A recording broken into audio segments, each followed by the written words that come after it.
नमस्कार, कृषि जागरण में आप सभी का स्वागत है। मैं हूं आपके साथ रूबी चक्रवर्ती और आज के क्विज कंपटीशन के सवाल के लिए हमारे साथ आखिरी तक बने रहे। बढ़ेंगे हेडलाइंस की ओर। पीएम किसान सम्मान निधि की तैयारियां जोरों पर। 23 जनवरी को खाते में भेजा जाएगा पैसा। तेलंगाना में आज बीआरएस की मेगा रैली, किसानों पर रहेगा फोकस। सिमफेड सबसे बड़े जैविक व्यापार मेले की 3 फरवरी से करेगा मेजबानी। कृषि जागरण निभाएगा मीडिया पार्टनर की भूमिका। 24 जनवरी को दिल्ली में भारत के पहले एफपीओ कॉल सेंटर का उद्घाटन, किसानों को मिलेगा डायरेक्ट फायदा। राष्ट्रीय कृषि विस्तार प्रबंधन संस्थानों में करियर बनाने का बेहतरीन मौका, नौकरी के लिए मांगे गए आवेदन। देश भर में बाजरा को दिया जा रहा बढ़ावा। नई दिल्ली में millet mart ventures private limited ने दिल्ली में ग्रामीण विकास और मिलेट 2023 पर सम्मेलन का किया आयोजन।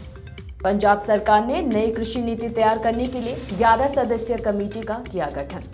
केंद्रीय कैबिनेट का बड़ा ऐलान, जैविक कृषि उत्पादों का प्रचार करेगी सरकार। ऊर्जा मंत्री पेडिरेड्डी रामचंद्र रेड्डी की बड़ी घोषणा, आंध्र प्रदेश करेगा 7000 मेगावाट की खरीद। हरियाणा के किसानों की आय बढ़ाने के लिए सरकार की तरफ से 25 पैक हाउस बनाने का लक्ष्य तैयार। झारखंड के किसानों के लिए खुशखबरी, छोटे किसान भी अब सब्जी फल को भेज पाएंगे दुबई।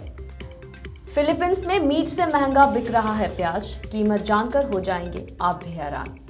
कृषि जागरण ने किया फार्मर द जर्नलिस्ट के तहत उड़िया के तीसरा ट्रेनिंग सेशन का आयोजन। सरकार की ओर से किसानों को खास हिदायत, गैर प्रमाणित नरमे कपास के बीजों से खेती करने वाले किसानों को नहीं मिलेगा फसल का मुआवजा।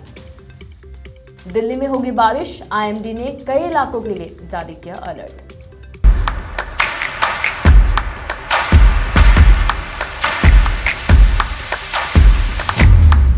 बढ़ेंगे खबरों की ओर। प्रधानमंत्री किसान सम्मान निधि योजना की 13वीं किस्त का इंतजार कर रहे लोगों के लिए खुशखबरी है। मीडिया रिपोर्ट्स के मुताबिक केंद्र सरकार नेताजी सुभाष चंद्र बोस की जयंती पर यानी 23 जनवरी को 13वीं किस्त जारी कर सकती है।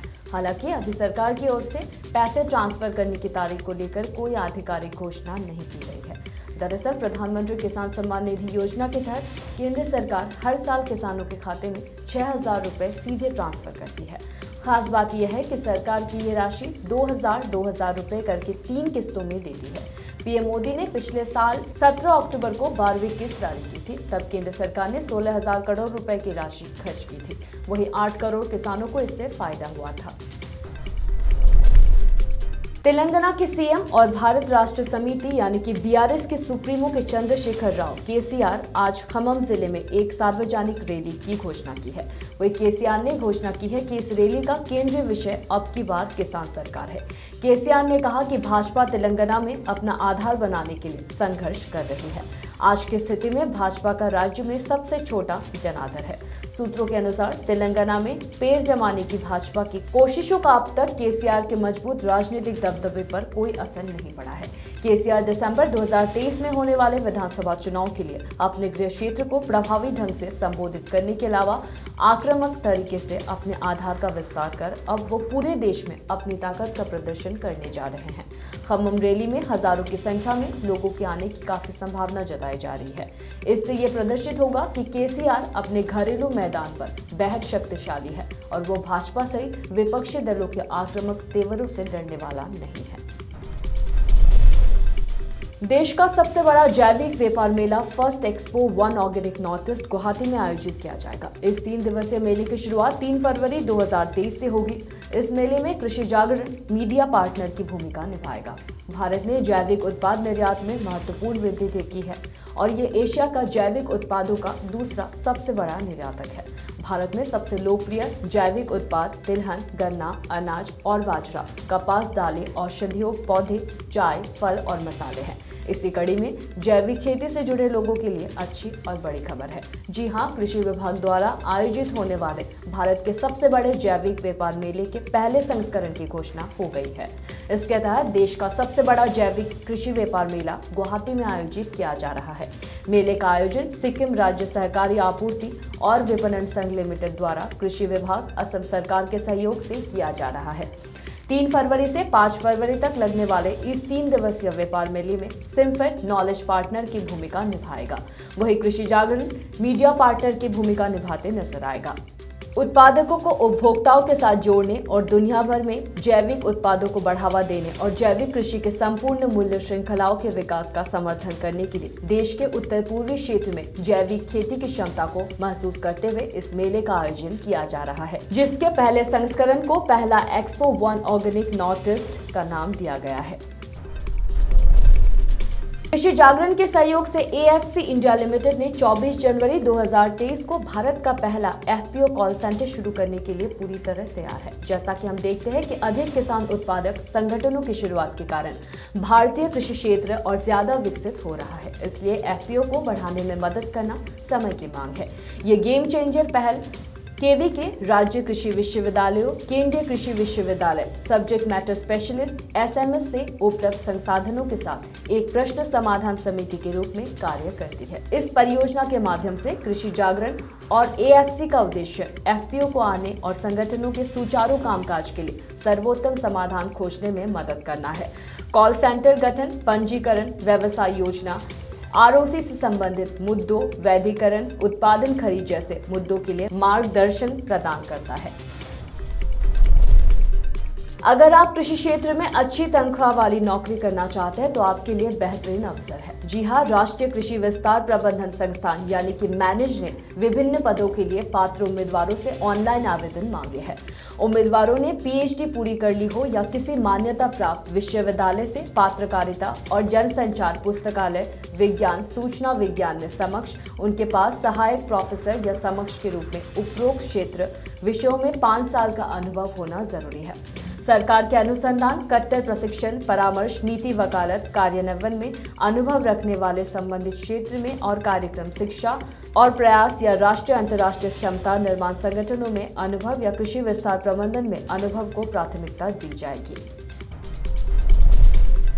Millet mart ventures private limited Bharat का पहला एग्रीटेक स्टार्टअप है जो मिलेट अनाज के लिए प्रतिबद्ध है। Millet value added products MS लियान एग्रो द्वारा नई दिल्ली के तालकटोरा स्टेडियम में 2 दिवसीय कार्यक्रम का आयोजन किया जा रहा है। इस सम्मेलन में एक्सपो का उद्देश्य विभिन्न सहयोगी गतिविधियों पर ध्यान केंद्रित करना है। ग्रामीण इंक्यूबेशन और उद्यमिता को प्रोत्साहित करने के लिए सभी हितधारकों को एक मंच के तहत विभिन्न ग्रामीण आजीविका मिशन गतिविधियों के साथ एकीकरण करके विकास और बाजरा आधारित आजीविका रणनीतियों और मूल्य श्रृंखला विकास को मुख्य धारा में लाना है। अन्य कार्यक्रमों के साथ बाजरा स्थानीय खाद्य प्रणालियों को बढ़ावा देना और अन्य पंचायत विकास योजनाओं के माध्यम से कृषि पोषण को लिंकेज करना है। और इस कार्यक्रम में मुख्य अतिथि के तौर पर वित्त मंत्री निर्मला सीतारमण, कृषि मंत्री Narendra Singh Tomar, ministers of youth affairs के मंत्री अनुराग ठाकुर के साथ अन्य कई गणमान्य व्यक्ति इस कार्यक्रम में हिस्सा लेंगे। पंजाब सरकार ने नई कृषि नीति तैयार करने के लिए 11 सदस्यीय कमेटी का गठन किया है। इस बाबत नोटिफिकेशन भी जारी कर दी गई है। यह जानकारी मंगलवार को पंजाब भवन में पंजाब के कृषि और किसान कल्याण मंत्री कुलदीप सिंह धालीवाल ने दी है। नई कृषि नीति 31 मार्च तक तैयार कर ली जाएगी। 11 सदस्यीय कमेटी में सचिव कृषि राहुल तिवारी को मेंबर, चेयरमैन पंजाब राज्य किसान और कृषि श्रमिक आयोग डॉक्टर सुखपाल सिंह को, कनावीर vice chancellor PAU Ludhiana doctor AS Gosal vice chancellor इस कार्यक्रम में शामिल रहे। 11 जनवरी को केंद्रीय कैबिनेट ने पीएम नरेंद्र मोदी की अध्यक्षता में जैविक कृषि उत्पादों को बेचने के लिए राष्ट्रीय स्तर के कोऑपरेटिव समिति के गठन को मंजूरी दी है। इसमें अलग अलग मंत्रालयों का सहयोग होगा। जैविक कृषि उत्पादों को किसान यदि अपने स्तर से बेचने का प्रयास करे तो उन्हें पर्याप्त लाभ नहीं होता है। इसलिए सरकार का मानना है कि सहकारी समितियों के जरिए इन्हें बेचना ज्यादा फायदेमंद होगा। केंद्रीय कृषि सचिव गणेश कुमार ने सोमवार को यह जानकारी दी। उन्होंने बताया कि 11 जनवरी को केंद्रीय कैबिनेट ने पीएम नरेंद्र मोदी की अध्यक्षता में जैविक कृषि उत्पादों को बेचने के लिए राष्ट्रीय स्तर के कोऑपरेटिव समिति के गठन को मंजूरी दी है। इसमें अलग अलग मंत्रालयों का सहयोग होगा। कुमार ने आगे बताया कि हमारे पास बाजार है, हमारे पास ग्राहकों की मांग है और यदि आप सीधे किसानों को लाभ पहुंचाना चाहते हैं तो सहकारिता की भूमिका महत्वपूर्ण है। उन्होंने ये बातें इस विषय से संबंधित हितधारकों के साथ बैठक में कही। कृषि को एक लाभदायक गतिविधि बनाने और किसानों को सशक्त बनाने के लिए अगले 25 वर्षों के लिए मुफ्त बिजली आपूर्ति सुनिश्चित करने के उद्देश्य से राज्य सरकार ने YSR 9 घंटे के मुफ्त बिजली आपूर्ति योजना को मजबूत करने के लिए कई उपाय शुरू किए हैं। उपायों में कृषि को मुफ्त बिजली की आपूर्ति के लिए एक स्थायी और मजबूत प्रणाली का विकास शामिल है। संक्रांति के अवसर पर जो एक कटाई का त्योहार है, ऊर्जा मंत्री पेड्डी रेड्डी रामचंद्र रेड्डी ने बिजली अधिकारियों के साथ राज्य में सामान्य बिजली आपूर्ति की स्थिति विशेष रूप से कृषि क्षेत्र की टेलीफोन पर समीक्षा की। मुफ्त बिजली आपूर्ति योजना के किसानों को गुणवत्तापूर्ण बिजली का उपलब्धता का आश्वासन दिया है और ये निश्चित रूप से कृषि को सबसे मूल्यवान गतिविधि बनाने में मदद करेगी।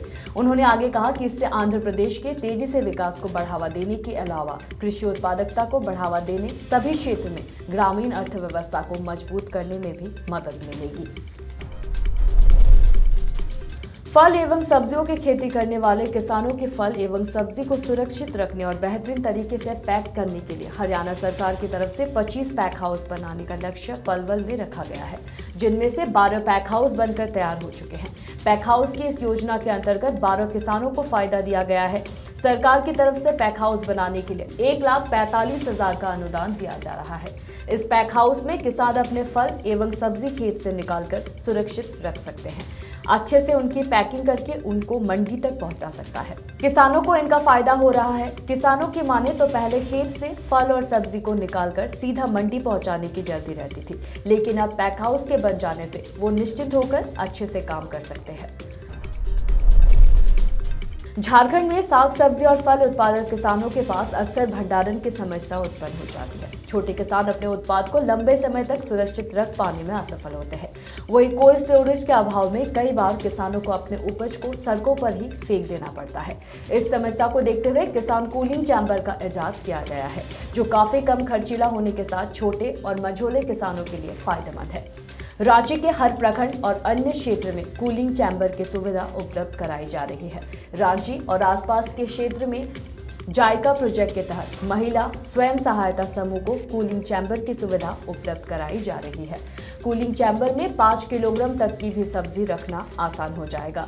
बता दें कि वही दुबई, सिंगापुर समेत कई देशों में झारखंड की सब्जियां भेजी जाती है। फिलीपींस में प्याज की कीमतें आसमान छू रही है। फिलीपींस में लगातार आने वाले टाइफून उर्वरक के उच्च दाम और ईंधन की लागत बढ़ने के कारण प्याज की कमी पैदा हो रही है। इस बढ़ते दाम के बीच देश के व्यापारियों ने आपूर्ति रोक प्याज की जमाखोरी भी करना शुरू कर दी है। किसानों के पास पहले से ही फसलों को संरक्षित करने के लिए आवश्यक उपकरणों की कमी है। तस्करी विरोधी प्रयासों की निगरानी करने वाली समिति के मुख्य कांग्रेसी जाय सलसेना ने कहा कि वो देश में कृषि तस्करी हर स्तर पर नियंत्रण में है और प्याज की तस्करी जो चीनी नागरिकों और उनके सहयोगियों के द्वारा की जा रही है, उसकी संपूर्ण तरीके से जांच की जाएगी। फिलीपींस की सीमा शुल्क ब्यूरो ने हाल ही में चीन से तस्करी कर लाए गए $153 मिलियन के मूल्य के लाल और सफेद प्याज जब्त किए हैं। इस बढ़ती कीमत के कारण फिलीपींस के कृषि अधिकारियों ने घरेलू आपूर्ति की पूर्ति करने के लिए मार्च तक लगभग 22,000 टन प्याज का आयात करने की घोषणा की है। आपको बता दें कि 1 किलोग्राम प्याज की कीमत लगभग $11 यानी 900 रुपए है। देश के किसानों की समस्या का समाधान हमेशा से कृषि जागरण अपने मंच से करता आया है। इसी कड़ी में कृषि जागरण ने फार्मर द जर्नलिस्ट की शुरुआत की है। इसके तहत किसान अपने क्षेत्र की कृषि से जुड़े खबरों को कृषि जागरण के माध्यम से देश, विदेश और दुनिया तक पहुंचाकर किसान पत्रकार की भूमिका निभाने का काम कर रहे हैं। इस कड़ी में सुबह 11 बजे कृषि जागरण की टीम बैच नंबर 36 और उड़िया भाषा में तीसरा ट्रेनिंग सेशन का आयोजन किया गया। आपको बता दें कि अब तक FTJ से 200 से ज्यादा किसान जुड़ चुके हैं और हमारी यही प्रयास है कि इसी तरह से हम हर स्टेट के नए नए फार्मर से जुड़े और उनको पत्रकारिता के लिए जागरूक करें। गैर प्रमाणित नरमे कपास के बीजों से खेती करने वाले किसानों को अब फसल खराब होने की सूरत में मुआवजा नहीं मिलेगा।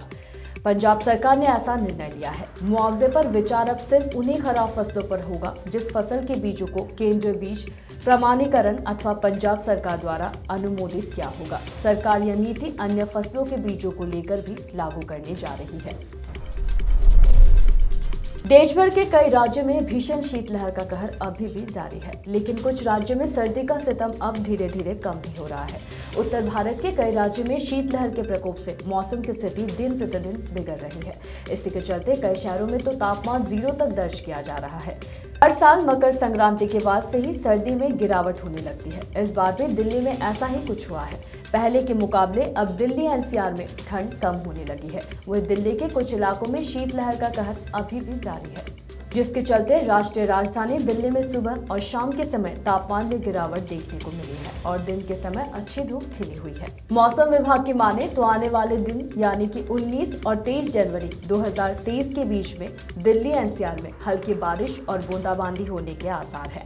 अगर हम आज के तापमान की बात करें तो आज दिल्ली में न्यूनतम तापमान 3 डिग्री और अधिकतम तापमान 23 डिग्री सेल्सियस तक रहने की संभावना जताई गई है। और आज एफटीवी ऑर्गेनिक के क्विज कंपटीशन में आपके लिए सवाल है कि NAARM कहाँ स्थित है, और आपके ऑप्शंस हैं नंबर 1 नई दिल्ली, नंबर 2 आनंद, नंबर 3 हैदराबाद, नंबर 4 करनाल। तो देर किस बात की है, फटाफट से मैं इसका जवाब कमेंट करके जरूर बताएं और जीते एफटीवी ऑर्गेनिक के डिस्काउंट कूपन्स और ढेरों इनाम। फिलहाल कृषि जागरण में मेरे साथ इतना ही। खबरों का सिलसिला जारी रहेगा। अधिक जानकारी के लिए देखते रहिए कृषि जागरण। धन्यवाद।